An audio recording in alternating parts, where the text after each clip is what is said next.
The subject for today is Science 4/1 and welcome to MEP Department.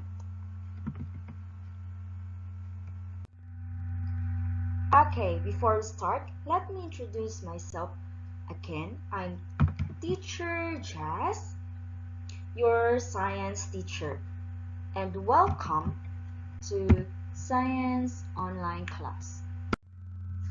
Okay, everyone, the topic for today is all about groups of living things. What is the groups of living things? The first one, plants. Living things in this group can make their own food. Their food is made through photosynthesis by using chlorophyll. Next, animals. Living things in this group cannot make their own food. They need to eat other living things to live. And number 3, others. Living things in this group are neither plants nor animals. Some of them help break down died plants and animals.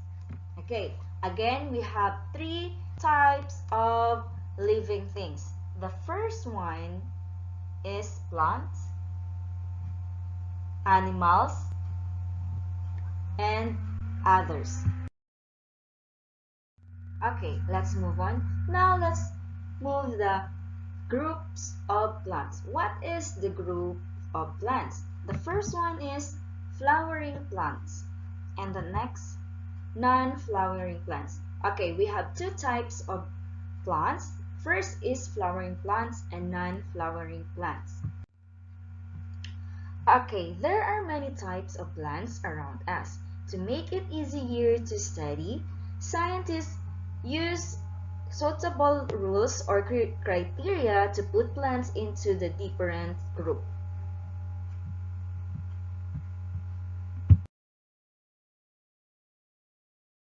Everyone, please open your book on page 30. We have answer and question. The first question is, how important are flowers to plants? Again, the question is, how important are flowers to plants? Okay, I will give you 3 minutes to answer. On page 30.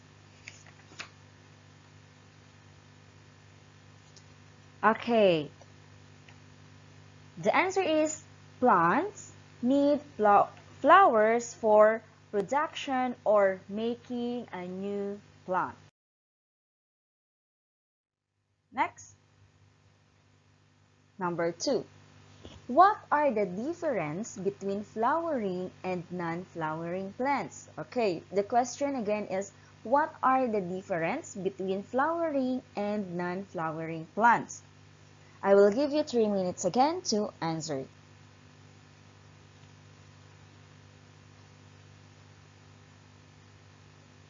Okay, the answer is flowering plants, they make flowers for reproduction. And non-flowering plants, they do not make any flowers and do not use them for reproduction. Again, I will repeat the difference of flowering and non-flowering plants. The flowering plants, they make flowers for reproduction, and the non-flowering plants, they do not make any flowers and do not use them for reproduction. Okay, let's move the next question. Number 3. Do you think non-flowering plants can reproduce? Again, the question is, do you think non-flowering plants can reproduce? Yes, they can. Why yes? They reproduce by letting go of their spores. When the spores fall on the ground, they grow into new plants.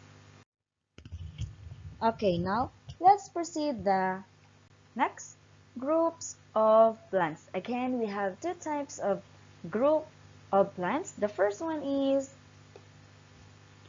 flowering plants and next is non-flowering plants. Now let's go the under of flowering plants. The first one is monocotyledons, in short, monocots. And the next is dicotyledons or dicots. Okay, again, we have two types again of flowering plants.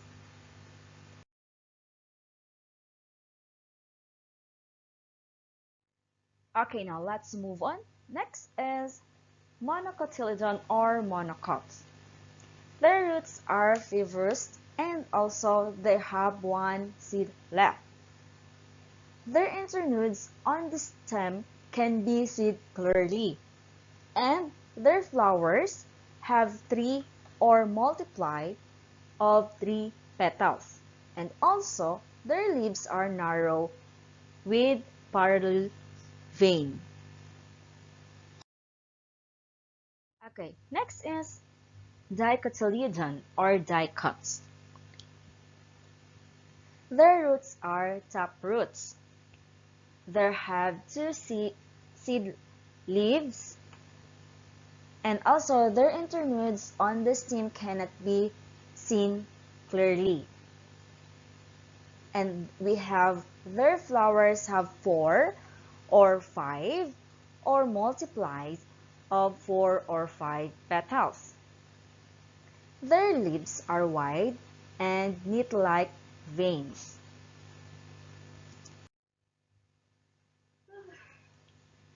Okay, everyone. This is the example of monocot and dicot. We have fibrous root and taproot. As you can see,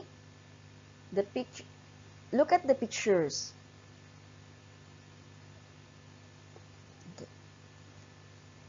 Next. Okay, now let's move on. What is the difference of monocots and dicots?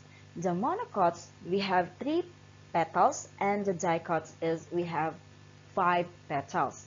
And also, the parallel veins, okay, look at the picture, and the net-like veins. Look at the difference of monocots and dicots. Let's move on. Now, let's guess the plants. The monocots and the dicots. The first one is 1. It is under of dicot. Next is monocot. The leaves of banana. Next, number 3. This is sugar cane. And next is 4. The leaves of corn. 5. The mango. And number 6 is the guava. And the last one is the coconut. Okay, look at the numbers. Under of monocot is banana, sugarcane, corn, and coconut. And now, the under of dicots, it is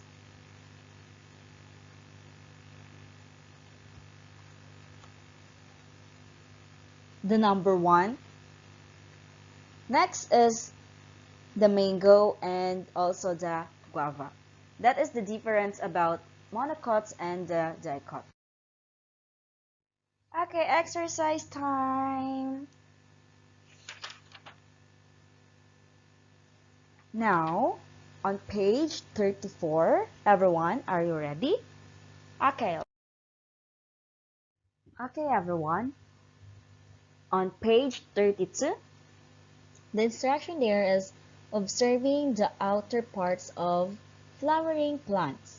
As you can see, we have picture and observe data. This is the example. Grass. Okay, this is the picture of grass. Now let's go to the observed data. Types of root. It is fibrous root. And the stem. Internodes can be clearly seen. Next is leaf veins. It is the parallel veins. And in group, the monocotyledon.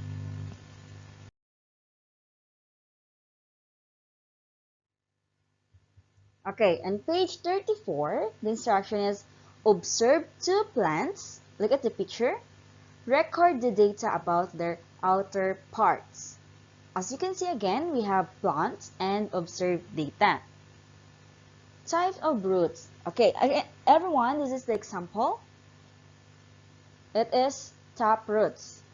And the stem, internudes not clearly seen. And the leaf veins is not like veins.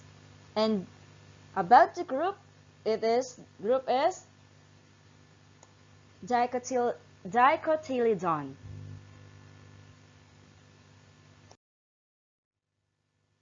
Okay, last is observe the given parts of these plants. Check its type and given reason on page 34. Okay, this is the example. Bamboo. Bamboo is under of monocotyledon. Okay, everyone. Bamboo is under of monocotyledon. And because internudes can be clearly seen. Look at the picture. Okay, everyone, thank you for watching. And once again, this is Teacher Jazz. Take care always and bye!